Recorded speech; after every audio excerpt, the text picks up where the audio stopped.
flaw because its constitution says that there is religious freedom, but its president said that there are only 6 recognized religions.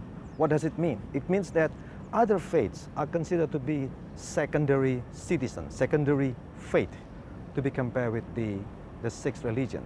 And of course, there are other regulations like the anti-Ahmadiyya June 2008 regulation.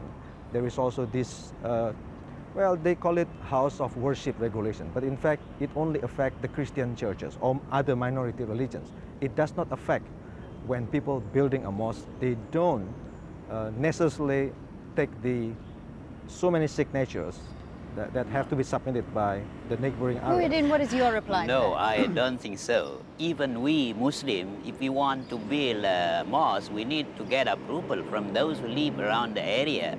See, Brother Andreas, if Muslims live in, for example, Bali Island, where we are minority there, we just cannot build a mosque unless we get approval from those people who live in the area.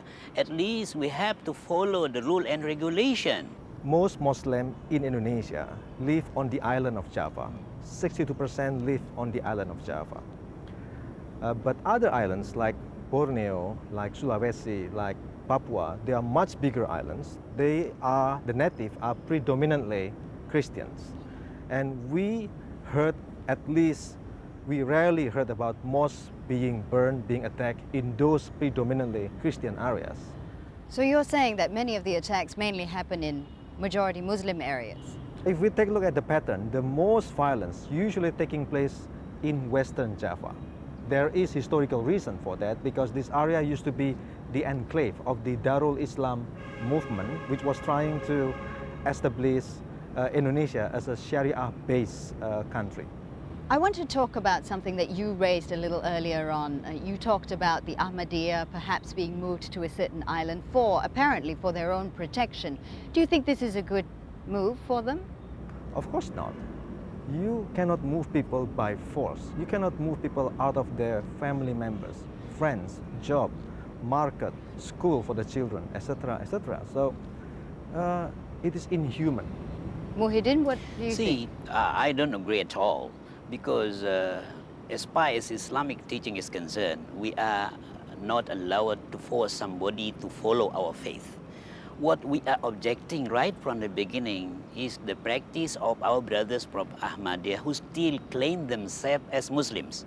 See, for example, if you are Hindu or if you are Christian and somebody else claim themselves Christian, but they violated the teaching of Christianity and Hinduism. Do you want to keep quiet? Do you agree or not? That's the reason. Therefore, the best solution. Are you saying then that if the Ahmadiyya sect came out and said, all right, we will now admit that we are not part of the Islamic religion, we are in fact a whole different religion, that these attacks against them will stop? Definitely. We have given 2 options. One is Ahmadiyya, they form their own religion, the name Ahmadiyya religion.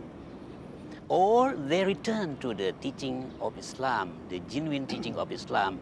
If they accept this, we can guarantee there no more attack, no more war against Ahmadiyya. Who is to say, who then dictates what is the genuine teaching of Islam? How can the state dictate that this is the branch of Islam that the country has to follow? Does not have any right to force.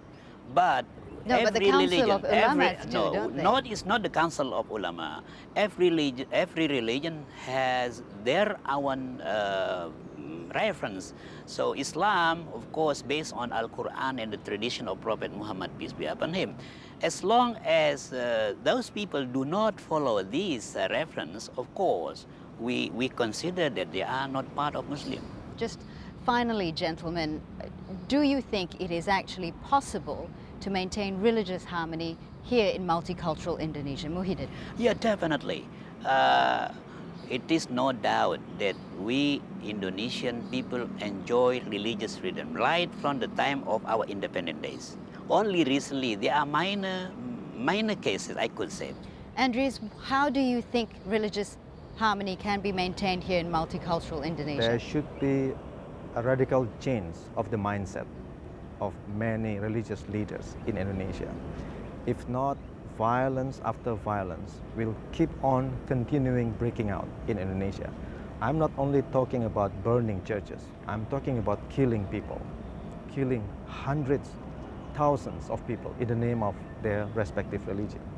I'm afraid we're going to have to leave it there. Gentlemen, thank you very much for your time. Come. That's all the time we have for this edition of 101 East. You can always follow the program through our website, podcast and Facebook. From all the team here in Jakarta, Indonesia, thanks for watching.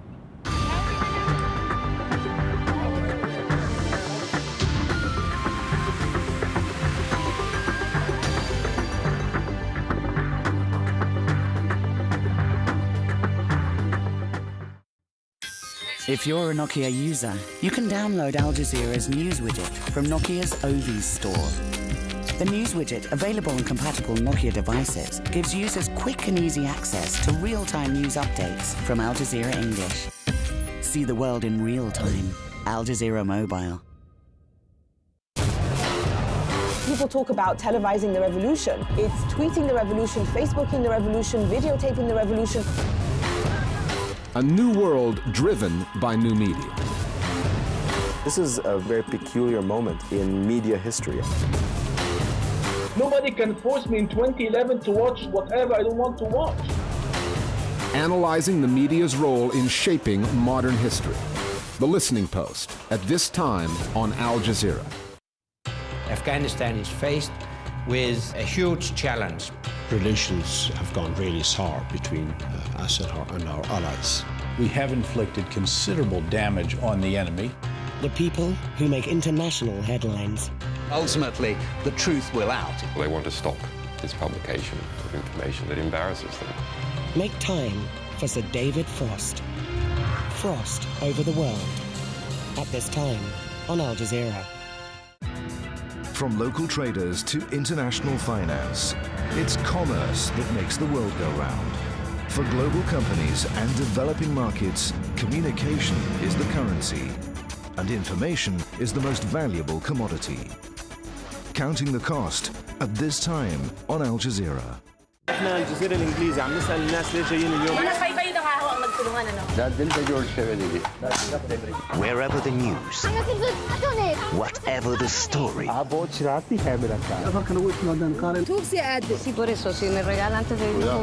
Carlos, we got it. Al Jazeera.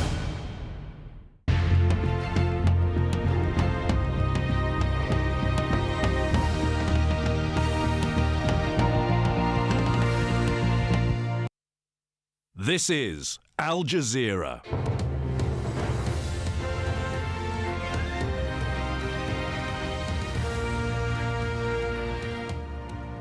Welcome to the News Hour live from Doha. I'm Devega Palan from Al Jazeera's news centers here, and in Washington, D.C., these are the day's top stories. Still here, still fighting. Gaddafi makes a fleeting appearance in Libya's capital. Rebels say they're closing in on him. Our reporter has their story. The